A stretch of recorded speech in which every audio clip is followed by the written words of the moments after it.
The floor is yours, dear Ambassador. Thank you very much. And thank you for giving me the opportunity to address our distinguished audience here. It is an important topic, I must say, when we talk about dialogue. Here I've been living in Brussels for the past 6 years, and dialogue has been taking place between us as GCC member states and the European Union and the Parliament, and we think this kind of dialogue that we are dealing with it is quite crucial to our strategic partnership and our relationship. We as GCC member states, we believe in dialogue and we believe in interaction because we feel it's a tool to promote understanding and solve internal problems. It's a part of our integration process. And when I say here integration process, I mean within the GCC themselves. We deal with our problems by dialogue. Throughout history, it is also an essential element of the internal reform process within each member state. So dialogue, we deal with it internally within each member state. We deal with it regionally within the 6 member states. We believe that dialogue prevents conflicts and guarantees peace and stability.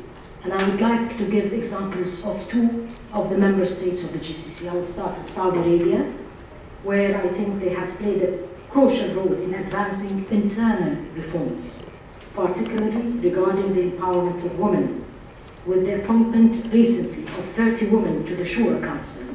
I'm sure you agree with me here that it is very important that dialogue solves the problems of women. And Saudi Arabian women were given, though they play a tremendous role before being into the Shura, however, they are able now to cooperate with the men for advancing the legislations and the regulations for the development of their society. And I think this is a very good, and I'm sure you agree with me, it's a forward step towards development and improvement. Another example I would say here is Bahrain. The national dialogue, I'm sure you all agree with me, is bringing together the various segments of the Bahraini society to find a common ground of understanding for further reform in the country. Bahrain have passed through difficult circumstances. I'm sure you are aware of it. There was a conflict there, but with the support of all the member states, with the determination of the government and the King of Bahrain, they were able to reach a settlement, and they are going for their dialogue. Without dialogue, we cannot accept. Without dialogue, we'll go to violence. And this is, I'm sure you all agree with me, this is against humanity and against human rights.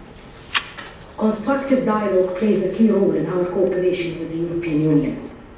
We hold regular meetings around the year, like the political dialogue meeting or the joint ministerial council meeting, which will be held end of June in Bahrain, because Bahrain so happens to be the presidency this year of the Gulf Cooperation Council. So Lady Ashton will be coming to the region, and we are going to have a very constructive dialogue where we address a very important, the recent developments in the region. I would say the crisis of Syria. I would talk about the Middle East process, the nuclear program of Iran, and the relationship between the member states, the GCC with Iran. We have a very fruitful and constructive dialogue in order to reach a common ground of understanding and trying to help the problems in the region. We believe as a GCC that stability and security is a vital vehicle that we look forward to. I would like to give another very important example which we were quite successful as GCC member states, and here the GCC initiative for the peaceful transition in Yemen. And this is a good example of how the GCC states promoted dialogue to reach a peaceful settlement. The first phase of the initiative was crowned with success, and today the national dialogue is in its second stage.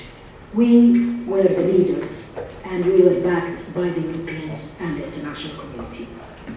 The GCC states have exerted enormous efforts with the EU and the international community to convince concerned parties in Yemen to adhere to the agreement. This initiative is considered to be a model for addressing political conflicts through multilateral dialogue and active diplomacy.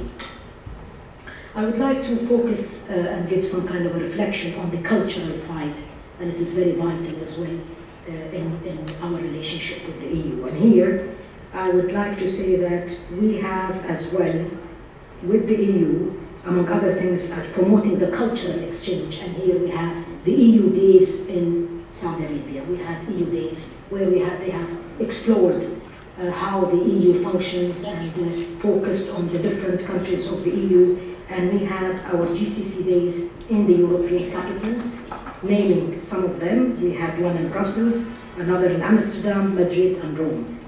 Such events, certainly, I'm sure you agree with me, that helps to enhance their visibility in each region and expose their cultural heritage, as well as bringing both communities closer together in order to understand each other more and forge political, social, and cultural ties. Internationally, as GCC member states give great importance to constructive dialogue in fighting extremism, terrorism, and preventing wars, in cooperation with the international community. And this, I would like to refer to King Abdullah bin Abdulaziz International Center for Interreligious and Intercultural Dialogue that was established in Vienna in 2011 to promote mutual understanding among followers of different religions and cultures. I would like to conclude, my dear friends, here in saying one thing.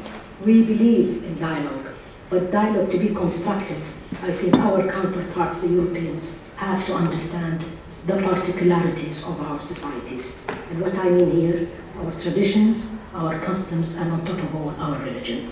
Thank you very much for listening, and I want to thank again my colleague here for inviting me to this talk. Thank you very much.